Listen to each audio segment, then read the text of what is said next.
As education is very key. You need to ask questions and keep on asking questions. The other speakers talked about understanding what you do. So when you have a product, when you have something you are using, you need to understand its entirety. You need to understand what are the benefits in there for you and how you can gain more. So if you do not know how to reconcile your account, so take for instance, I have an agent who does bill payments for 1,000 customers perhaps in a week. At the top of his head, he should ask himself, how much is my commission for each bill payment I make? If my commission is 20 naira, my commission is 200 naira, and I have 1,000 food traffic, people coming to me, and I make payments for them. At the end of the day, you should say to yourself, how much is coming to me at the end of the month?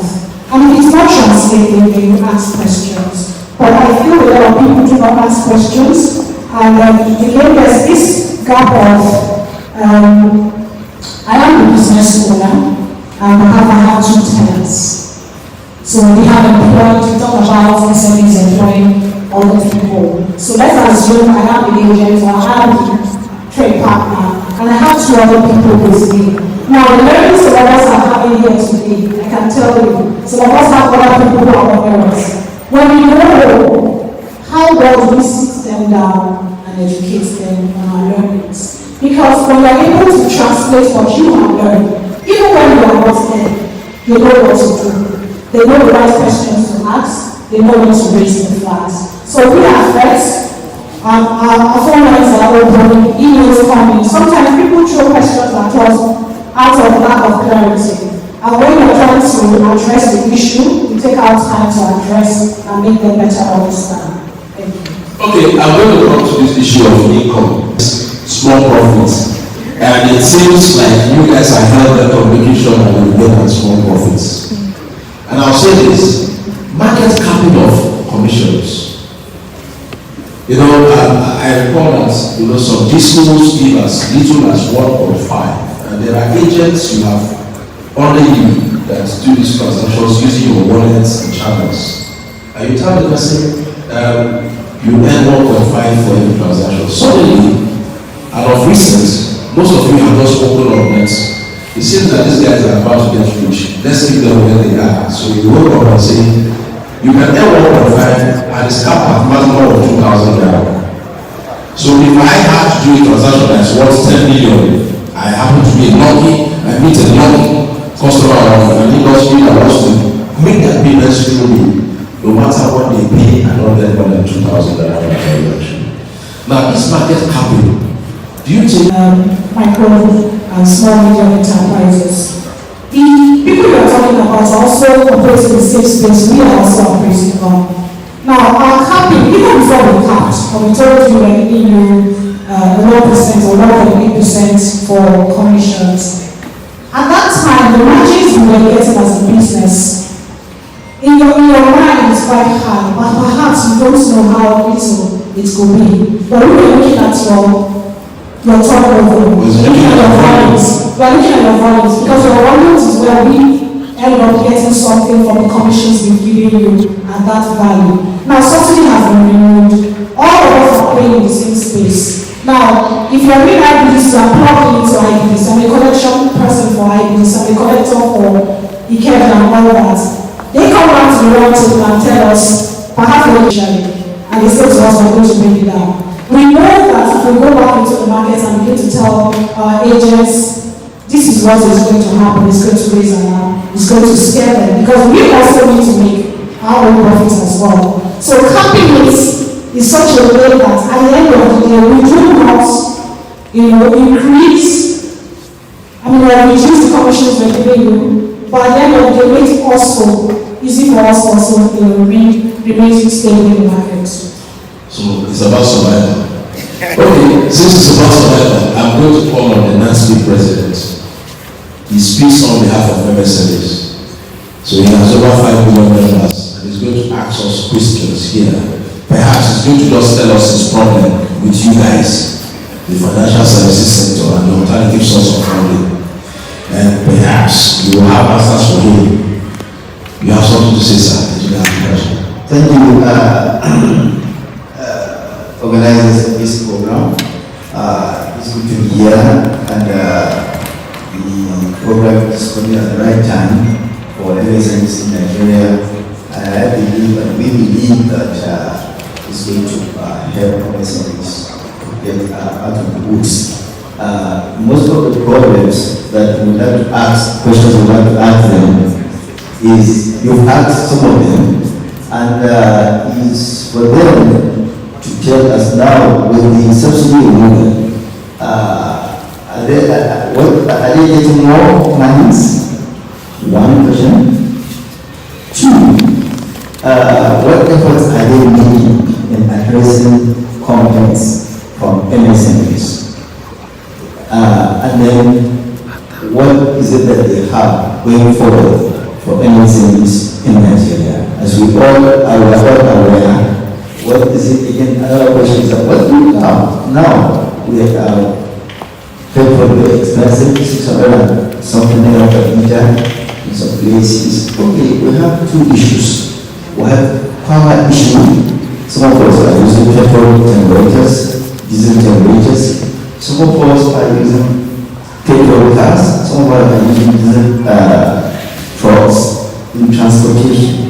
Now, for MSME, MSMEs have problems for both in power and also in transportation to run their businesses. So what do you have for us in how to finance this power alternative and then transportation? Because they account for over 40% of our inputs. So we're looking at power now as a major challenge. So do you have any sustainability plan that will make MSMEs competitive? Let's start with back of industry. They are always big on things. So we'll come back to the ones that the licensed man will also tell us something. Okay, thank you very much. What are we doing with subsidy removal? We know that times are very hard. One of the things we are not doing is to contemplate increasing our interest rates. So our interest rate remains where it is before subsidy removal, even as it is now. So if you want to lend to buy equipment, it remains at 10% per annum. So we're not shifting that, even though the margins are getting thinner. How many pages of documents do I need to fill for the rest? Yes, I'm going to address that. I'm going to address that. Okay, it's going to address that. That is your advantages alone. Well, one of the things we're also doing is to also have bespoke arrangement to support customers, especially within the MSME space. And we've done that from a different perspective.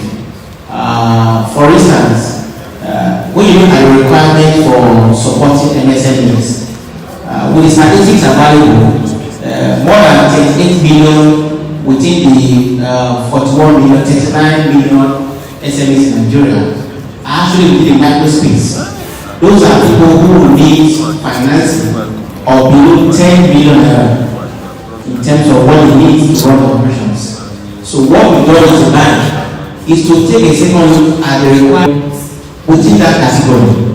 So what we've done is to remove the issue of collateral if we want to borrow from POI, and what we are borrowing is below 10 million naira. So what we currently have is for lending to that category of customers. What we need to do for us, in addition to all that checks of issue of the financial records, the business case you have, your business model, looking at the management team, looking at just what you operate, looking at what you want to perform and offer that advice services. We basically need two third-party guarantors to enable us lend to you. Two third-party guarantors? Third-party SMEs or it should be like? Yes, it can be SMEs, it can be anybody. It can be lawyers, it can be accountants, it can be medical doctors, they can be managers, it can be pastors, or two people who know you, who can provide that references for you as guarantors. Okay. And then one of the issues we have, that's why this occasion is very, very important. It's education and awareness. Nigeria has so much, but very few people know what is happening.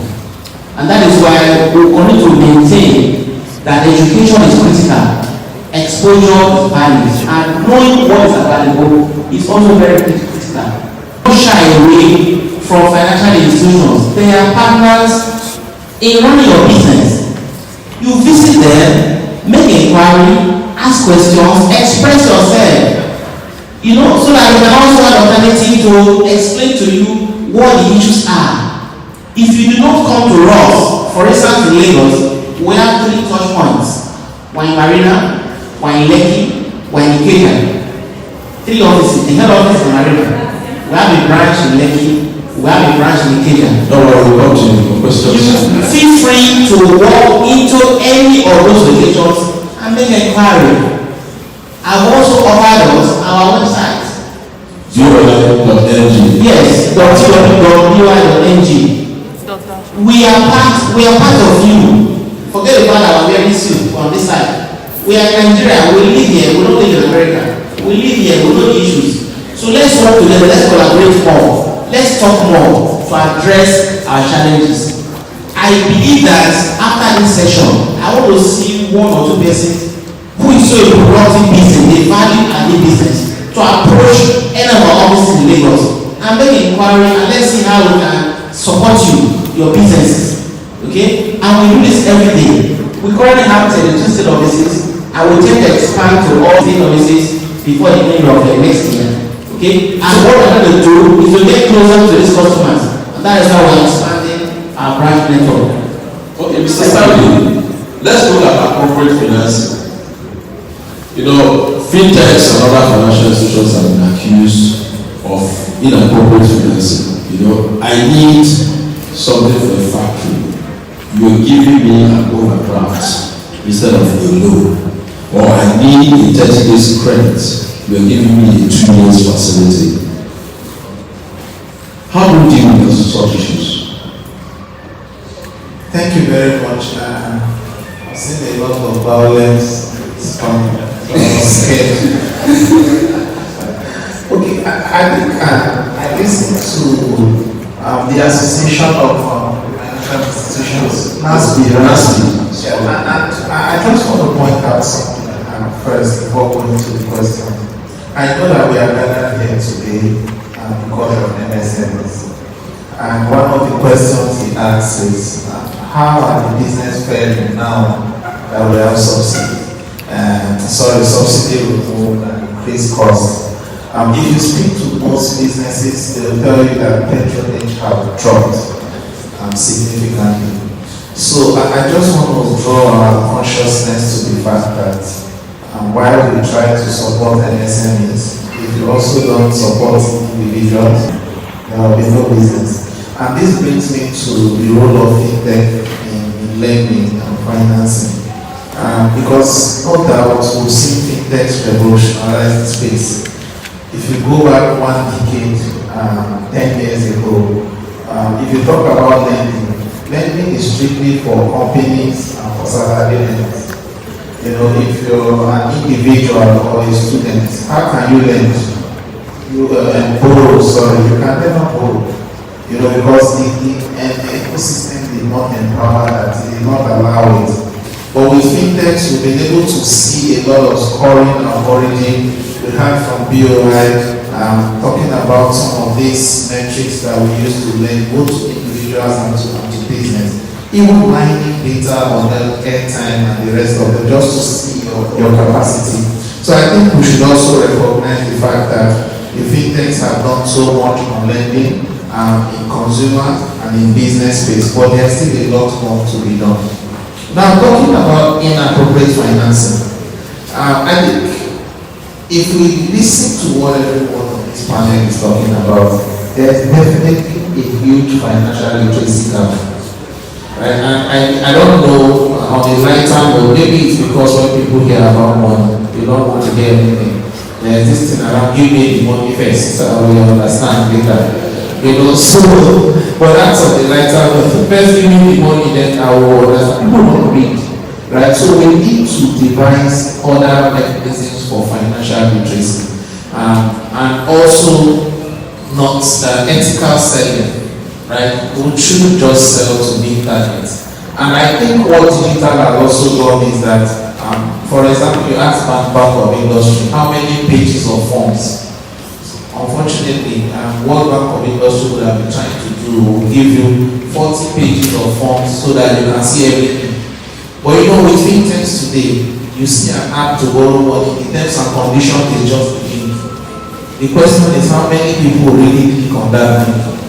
It's less than 10%, right? So we need to look for other ways to make people read terms and conditions and financial issues. Then organizations that lend should also deal with ethics around mis-selling and also presenting the right product to customers. This is also one of the things we are engaging on as fintech Nigeria.